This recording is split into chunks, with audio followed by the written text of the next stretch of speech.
हामीले एउटा यो सस्तो सेयर पनि होइन यो सब्सक्राइब गऱ्यौँ होइन पेड भर्जन हो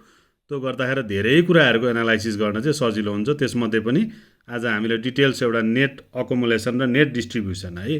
कुन कम्पनीमा चाहिँ बिस्तारै स्लोली अकुमुलेसन भइरहेछ होइन डिस्ट्रिब्युसन कुन कम्पनीमा भइरहेछ भनेर हामीले त्यो एनालाइसिस गरेर पनि ट्रेड लिनलाई एउटा ठुलो हेल्प चाहिँ हुन्छ है त फुल्ली 100% स्योर सर्ट चाहिँ हुँदैन तर 70-80% चाहिँ हामीले यसलाई पनि मान्नुपर्ने हुन्छ अब यहाँ चाहिँ हामीले कुन सेक्टरको एनालाइसिस गर्ने कुन कम्पनी होइन अब कुन साइजको कुन ब्रोकरबाट भनेर पनि डिटेल्स यहाँनिर अप्सन राखेर यस्तो ड्यासबोर्डमा होइन सेटिङ गरेर हेर्न सक्छौँ अहिले सरस्वती हामी होइन अब 1 मन्थको हेरौँ किनभने 1 मन्थदेखि स्टक मार्केट बढ्न सकेको छैन होइन जम्मा 1 महिनादेखिको डाटा हेर्दाखेरि हामीले जम्मा 50 अङ्क मात्र तलमाथि भइरहेछ टोटलमा है त्यस्तो 200-300 अङ्क माथि पनि गएको छैन तल झरेको पनि छैन इन्डेक्स होइन त्यही भएर 1 मन्थमा हेर्दाखेरि हामीले एमइएनमा सबैभन्दा बढी चाहिँ होइन अकुमुलेट भइरहेको छ 4,86,000 किता बाई भइसकेको छ 92 ब्रोकरले होइन ब्रोकर होल्डिङ 4,76,000 किता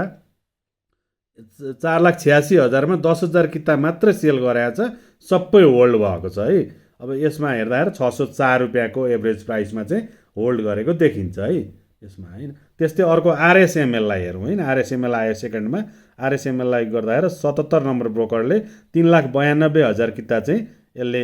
बाई गरेको देखिन्छ भने होइन होल्डिङ चाहिँ कति देखिन्छ भने 1,03,506 किता चाहिँ यसले होल्ड गरेको देखिन्छ 2945 को दरले है भनेपछि अहिले चलिरहेको प्राइसभन्दा अलिकति बढी नै प्राइसमा होल्डिङ देखिन्छ हेभी देखिन्छ होइन हेभी होल्डिङ गरेको देखिन्छ त्यस्तै अर्को रिडीमा देखिन्छ होइन रिडीमा पनि अब बाइङ भनेको 1,15,000 किता बाई गरेको देखिन्छ भने होइन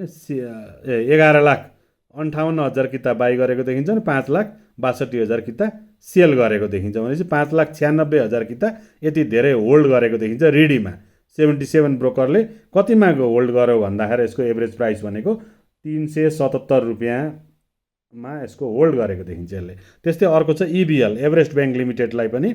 होइन 92 ब्रोकर नम्बरले होइन होल्ड अहिलेको एलटिपी 734 छ भने यसले 3,18,000 किता बाई गरेको थियो भने 15,664 किता मात्रै सेल गराएको छ हेर्नुहोस् त यति धेरै अकुमुलेट गरेको छ एभरेस्ट ब्याङ्क लिमिटेडलाई है यसरी हामीले अरू पनि एनालाइसिस गरेर यो कम्पनी कति प्राइसमा ट्रेड गर्ने त होइन एभरेज होल्डिङ कति छ त भनेर अब 1 मन्थको हेर्दैछौँ हामीले 1 इयर 2 इयर 2 मन्थ्स 3 मन्थ्स हरेक को टाइम फ्रेममा हामीले चाहिँ डाटा हेरेर चाहिँ ट्रेड लिने कि नलिने कस्तो कम्पनीमा ट्रेड लिने किनभने कन्फ्युजन हुन्छ नि त हामीलाई 350 वटा भन्दा बढी कम्पनीमा ट्रेड भइरहेको हुन्छ होइन कस्तो कम्पनीमा हात हाल्ने त होइन हामीले त अब त्यो कम्पनीको हरेक कुराको एनालाइसिस गरेर न त्यो कम्पनीमा ट्रेड गर्ने कि नगर्ने भनेर डिसिजन गर्नुपर्ने हुन्छ कुन प्राइसमा हामीले बाई जोन कुन लिन सक्छौँ भनेर हेर्नु पर्यो होइन सेल टार्गेट कति राख्नु पर्यो स्टप लस कहाँ राख्नु पर्यो भनेर नै ट्रेड गर्नुपर्ने हुन्छ त्यस्तै अर्को छ सिद्धार्थ ब्याङ्क लिमिटेडमा पनि मजाले अहिले 411 रुपियाँको प्राइस एलटिपी प्राइस छ 92 ब्रोकर नम्बरले चाहिँ 3,36,002 किता बाई गरेको छ भने यसले मात्रै होइन 4,250 किता मात्रै सेल गरेको देखिन्छ है यति थोरै सेल गरेको देखिन्छ 3,31,000 किता चाहिँ यसको होल्ड गरेको देखिन्छ 413 को दरले है भनेपछि अहिलेकै जुन चलिरहेको प्राइस छ 411 यही प्राइसमा चाहिँ सबै होल्ड गरेको देखिन्छ यति धेरै त्यस्तै सिएचसिएल होइन अर्को चिलिमे हाइड्रो पावरमा पनि बढी नै